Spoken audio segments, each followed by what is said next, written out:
भगवान का जो प्रेमी होता, भक्त होता, उसके लिए दो ही मौसम होते हैं। दो मौसम कौन से होते हैं? एक होता पतझड़, जब सारे पेड़ सूख जाते हैं, पत्ते गिर जाते हैं, और एक होती है बहार। ये दो मौसम है भक्त के लिए, एक पतझड़ और एक बहार। पतझड़ क्या है और बहार क्या है? भक्त के लिए पतझड़ तब है जब उसको भगवान की कथा सुनने को न मिले, तो वो समझता है ये मेरे लिए बड़ा बुरा समय है। लेकिन जब उसे ये खबर मिल जाए, ये सूचना मिल जाए कि उसके शहर में, उसके नगर में, ओड में श्रीमद् भागवत कथा का आयोजन होने जा रहा है, अभी हुआ भी नहीं है, होने वाला है, बस इतना सुन के ही उसके जीवन में बहार आ जाती है। उसका जीवन आनंद से भर जाता है, क्योंकि उसको पता अब 7 दिन मेरे बड़े मजे से, बड़े आनंद से कटेंगे। और मजा भी नहीं, आप लोग के गुजराती में जैसे कहते हैं ना केम छो, तो क्या बोलते हैं? क्या बोलते हैं? नहीं, जोर से बोल दो। मजा में। तो अब जब कथा में भी पूछेंगे कि कैसी कथा हुई, बोले बड़ा मजा आया। मजा नहीं आता कथा में। कथा मजे के लिए नहीं होती।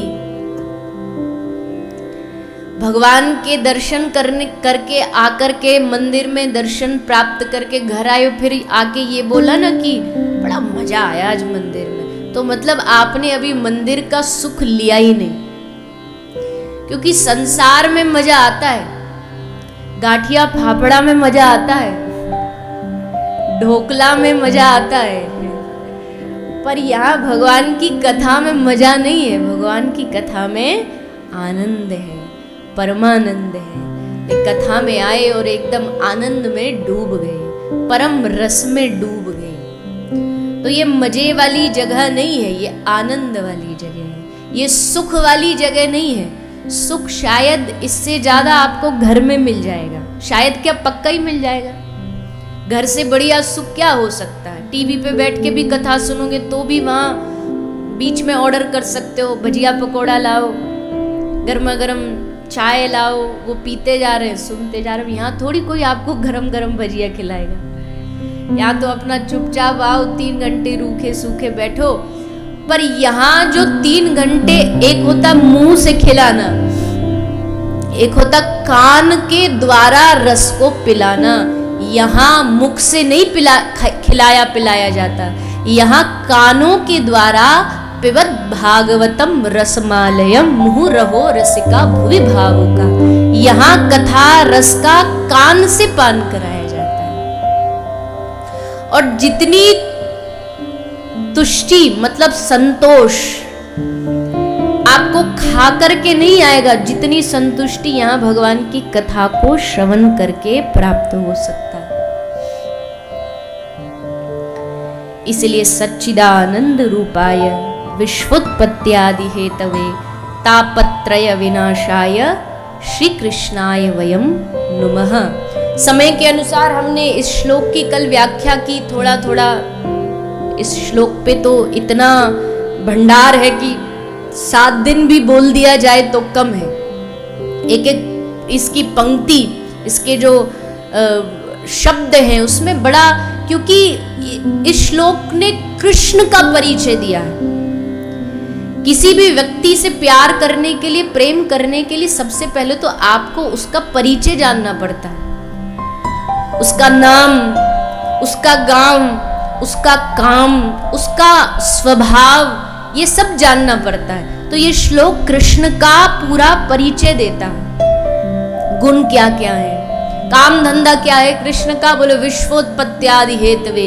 ये दुनिया को बनाना, इसके साथ खेल रचाया भगवान ने, खेले, और फिर जब लगा कि अब इसको खत्म कर देना चाहिए तो इसका विनाश कर दिया, प्रलय हो गई, सब जाकर के भगवान में समा गया। तापत्रय विनाशाय, तीन दुख। दुनिया में दुख तो बहुत है, वैरायटीज बहुत है दुख की, पर बेसिक अगर देखा जाए तो देयर आर 3 टाइप्स ऑफ दुख। 3 तरह के दुख होते हैं। कौन कौन से? शास्त्रीय भाषा में उसको कह देते हैं दैहिक, दैविक, भौतिक। आम बोलचाल की भाषा में कह देते तन, मन, धन। तन का दुख, मन का दुख, धन का दुख। आदि, व्याधि, उपाधि। ये 3 प्रकार के दुख हैं। इसके अलावा, तीसरे के अलावा चौथा कोई दुख नहीं होता। आप कहेंगे नहीं मेरा दुख तो अलग है। आप कोई भी दुख लगा लीजिए, उसको घुमा करके लाओगे तो वो इन्हीं तीनों के भीतर से ही प्रकट होगा।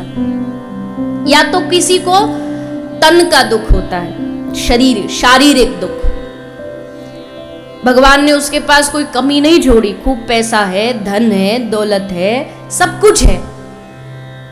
अरे यहां तक कि खाने के लिए चांदी की प्लेट्स में खाता है, लेकिन चांदी की प्लेट में जब सुबह सुबह आता है ना सजा के वो लाता है सेवक, सुबह सुबह तो लगता है कि चांदी की कटोरी में अच्छा अच्छा सामान होगा, पर वो देखो झांक के तो एक कटोरी में ब्लड प्रेशर की टेबलेट्स होती हैं, एक में कोलेस्ट्रॉल की होती है, एक में डायबिटीज़ की होती है। सब पूरा जो नाश्ता वो सब इन्हीं से शुरू होता है। एक खाली पेट वाली, एक आफ्टर ब्रेकफास्ट, एक बिफोर ब्रेकफास्ट, सब उसी में। तन से व्यक्ति बड़ा दुखी। और आज की डेट में, आज के वर्तमान समय में ऐसा कोई ही होगा जिसको तन का दुख ना हो, क्योंकि खान पान हमारा बिगड़ा। खान पान जो भी हमें मिल रहा है उसमें इतना सारी मिलावटें आने लगी। कोई भोजन आज शुद्ध बचा नहीं, दूध शुद्ध बचा नहीं। तो ये तन का दुख होता है। जुखाम, बुखार, फीवर, जितने भी शारीरिक दुख हैं ये तन का दुख। एक होता मन का दुख। किसी बिरले को भगवान ने अगर शरीर ठीक दे दिया, उसको कोई रोग नहीं, कोई परेशानी नहीं, तो मन का दुख। मन का दुख कई प्रकार का हो सकता है। जो चाहते वो नहीं हो रहा है, जैसा करना चाहते हैं वो नहीं प्राप्त कर पा रहे हैं, चाह रहे हैं कुछ और, हो रहा है कुछ और, ये मन का दुख है। एक होता धन का दुख। किसी के पास भगवान ने शरीर ठीक दे दिया, मन भी ठीक ठाक है, पर बेचारा धन से बड़ा परेशान है। इसीलिए हमारे संत महापुरुष कहते हैं कोई तन दुखी, कोई मन दुखी, कोई धन बिन रहे तुदास, थोड़े थोड़े सब दुखी, लेकिन सुखी कृष्ण को दास। भगवान का जो दास है वो परम सुखी है।